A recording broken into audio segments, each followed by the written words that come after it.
ఉమ్మడి పార్టీల ఎమ్మెల్యే అభ్యర్థిగా టికెట్ ప్రకటించిన తమ నాయకులు చంద్రబాబు, జనసేన అధ్యక్షులు పవన్ కళ్యాణ్ల నమ్మకాన్ని నిలబెట్టినందుకు శక్తివంచన లేకుండా పనిచేసి పార్టీ విజయానికి కృషి చేయనున్నట్టు ఎమ్మెల్యే రాజప్ప ప్రకటించారు.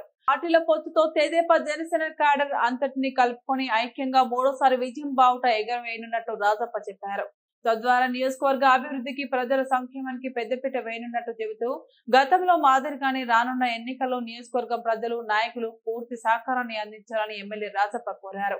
ఈ కార్యక్రమంలో నియోజకవర్గ పరిధిలోని తెలుగుదేశం పార్టీ నాయకులు, కార్యకర్తలు అధిక సంఖ్యలో పాల్గొన్నారు.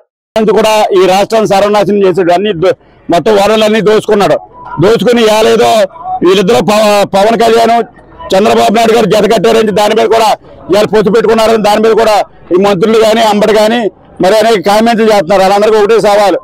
మీకు ఏంటంటే ఇలా మరి చంద్రబాబు నాయుడు గారు పవన్ కలిస్తే మీకు వచ్చి వెళ్ళిపోతుంది, మీకు రెండు కలిసి విజయం సాధించాలి, మాకు డిపాజిట్ రావన్న ఆలోచనతో వాళ్ళు మా పథకాలు చేస్తున్నారు. పొలిటికల్ పార్టీస్ ఇష్టం ఏ పొత్తు పెట్టుకునే అధికారం అనుకుంది. నెగ్గడం కోసం ఈ రాష్ట్ర పరిపాలన అంతం చేయించడం కోసమే చంద్రబాబు నాయుడు గారు పవన్ కళ్యాణ్ కలిసారు. ఇద్దరు కూడా సీట్లు అనౌన్స్ చేయడం జరిగింది. అందరం కూడా జనసేన గారి, తెలుగుదేశం పార్టీ నాయకులు, కార్యకర్తలు అందరూ కూడా రెండు పార్టీలకి సహకరించుకోవాలి. ఎక్కడ కూడా ఒక్క సీటు కూడా వైసీపీ నెగ్గకూడదనే ప్రయత్నం భాగంగానే వీళ్ళ గట్టిగా కూడా ఇద్దరు కూడా చెప్పడం జరిగింది. ఇవాళ అందరం కూడా ఇవాళ ఇక్కడ పరిస్థితి చూస్తే, గ్రౌండ్ రియాలిటీ చూస్తే రైతులు మోసపోయారు. రైతులు కొనుగోలు చేయడానికి కూడా ధాన్యం డబ్బులు ఇవ్వడం, మరి కొనుగోలు కూడా చాలా కష్టతరమైన మార్గం పెట్టాడు. మొత్తం సర్వనాశనం అయ్యారు. ఇవాళ ఎస్సీ వర్గాలు అయితే సప్లై నీళ్ళని కూడా డైవర్ట్ చేసిపోయాడు. ఇవాళ అలాగే బీసీ వర్గాలకి ఆదరణ పోయింది, కాపులకి అయితే కార్పొరేషనే పోయింది. ఇవాళ అన్ని వర్గాలు కూడా మోసం చేసి ఇవాళ నడిపించాలని చెప్పి సభలు పెట్టి ఆ సభలో 35 నియోజకవర్గాలు తీసుకొచ్చి సిద్ధం అని చెప్పి ఇవాళ ఏం సిద్ధం అర్థం అవుతుంది. కానీ 35 నియోజకవర్గాలు మీటింగ్ తెచ్చి ఇవాళ ప్రైవేట్ బస్సులు కానీ, ఆర్టీసీ బస్సులు కానీ, స్కూల్ బస్సులు కానీ అన్ని కూడా ఇక్కడ తీసుకొచ్చి మరి అక్కడ మీటింగ్ పెట్టి ఆ మీటింగ్ కూడా హెలికాప్టర్ దిగి ముసుగులో వెళ్ళి మీటింగ్ పెట్టి మాట్లాడి ఇవాళ అన్ని కూడా అబద్ధాలు చెప్పి 5 సంవత్సరాలు ఏదో మోసం చేశానని చెప్పి 80% నేను పనిచేశాను అన్నాడు. 80% నువ్వు చేయలేదని చెప్పి నీ పథకాలన్నీ కూడా చేయలేదని రుజువు బుక్తో వేయటం జరిగింది. నువ్వు కావాలంటే బుక్ చూసుకుంటే సవాల్ చేస్తాం మీరు మంత్రులందరికీ కూడా.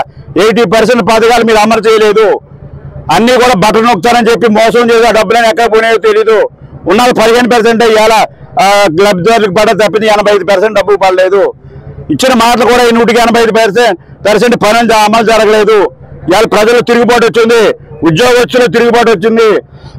అన్ని వర్గాల ప్రజలు కూడా ఎస్సీ, బీసీ మహిళలు అందరూ కూడా ఇవాళ జగన్ గారిని ఓడించాలనే తాపత్రంతో అందరూ ఉన్నారు.